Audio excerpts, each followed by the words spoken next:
এইমাত্র আবহাওয়া দপ্তর সূত্রে পাওয়া আজকের আবহাওয়ার খবর।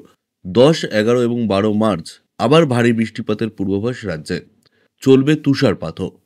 ৯ মার্চ রাতে একটি পশ্চিমী ঝঞ্ঝা সক্রিয় হবে এমনই পূর্বাভাস দিয়েছে আবহাওয়া দপ্তর। তবে আবহাওয়া দপ্তর সূত্রে পাওয়া এই পূর্বাভাস অনুযায়ী আজ থেকে আগামী ৪৮ ঘন্টা কেমন থাকবে গোটা রাজ্যের আবহাওয়া, এই বিষয় নিয়ে কি পূর্বাভাস দিয়েছে আবহাওয়া দপ্তর জানবেন সম্পূর্ণ বিস্তারিত ভিডিওতে। তাই অবশ্যই ভিডিওটি শেষ পর্যন্ত দেখবেন এবং আপনি আপনার জেলার নাম ভিডিওর কমেন্ট বক্সে কমেন্ট করে আমাদের জানিয়ে দেবেন। আপনার জেলার নতুন কোনো খবর বেরিয়ে এলে আমরা আপনাকে জানিয়ে দেব। একটা ছোট্ট অনুরোধ আপনার কাছে, ভিডিওটিতে একটি লাইক করবেন এবং আপনি এই চ্যানেলটিতে নতুন হলে চ্যানেলটিকে সাবস্ক্রাইব করে পাশের বেল বাটনটি বাজিয়ে দেবেন পরবর্তী খবরগুলো সবার আগে দেখার জন্য। আবারও দেশের আবহাওয়ার বড় পরিবর্তন দেখা যাচ্ছে। হিমাচল প্রদেশ, জম্মু ও কাশ্মীর এবং উত্তরাখণ্ডের পাহাড়ি রাজ্যগুলিতে অবিরাম বৃষ্টি এবং তুষারপাতের কারণে দিল্লি এনসিআর সহ অনেক সমতল অঞ্চলে ঠান্ডা বাতাস বইছে। এই ঠান্ডা মার্চ মাসেও জানুয়ারির মতো ঠান্ডা ফিরিয়ে এনেছে। ভারতীয় আবহাওয়া বিভাগ আইএমডি সতর্ক করেছে যে শীঘ্রই আরও একটি পশ্চিমী ঝঞ্ঝা সক্রিয় হতে চলেছে, যার ফলে আবহাওয়ার আরও পরিবর্তন ঘটবে। তবে চলুন জেনে নিই দিল্লি এনসিআর সহ সারা দেশে ভবিষ্যতে আবহাওয়া কেমন থাকবে। ভারতীয় আবহাওয়া অধিদপ্তর আইএমডি অনুসারে জম্মু কাশ্মীর, হিমাচল প্রদেশ এবং উত্তরাখণ্ডে গত ১৩ দিন ধরে তুষারপাত এবং বৃষ্টিপাত হচ্ছে, যার ফলে স্বাভাবিক জীবনযাত্রা ব্যাহত হচ্ছে। অনেক এলাকায় শিলাবৃষ্টিও হয়েছে, যা ঠান্ডার প্রভাব আরও বাড়িয়ে দিয়েছে।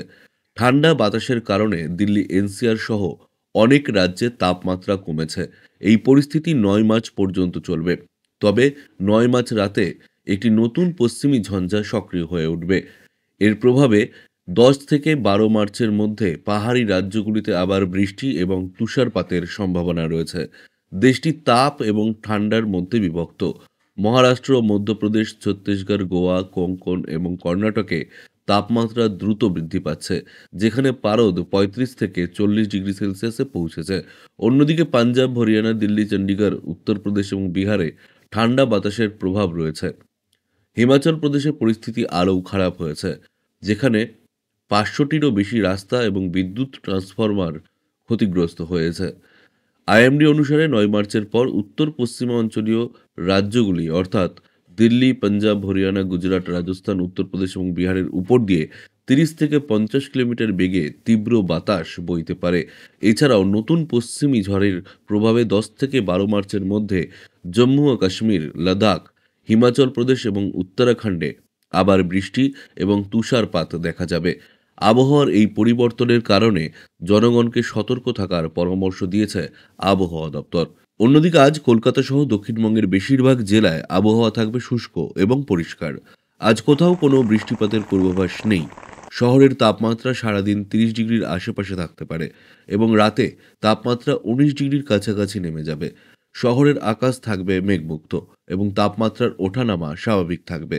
আজ দক্ষিণবঙ্গের অন্যান্য জেলার মধ্যে যেমন হাওড়া, হুগলি, উত্তর ও দক্ষিণ ২৪ পরগনা, পূর্ব ও পশ্চিম মেদিনীপুর, ঝাড়গ্রাম, পুরুলিয়া, বাঁকুড়া, বীরভূম, মুর্শিদাবাদ, নদিয়া, পূর্ব ও পশ্চিম বর্ধমানেও আবহাওয়া শুষ্ক এবং তাপমাত্রা থাকবে প্রায় একই রকম।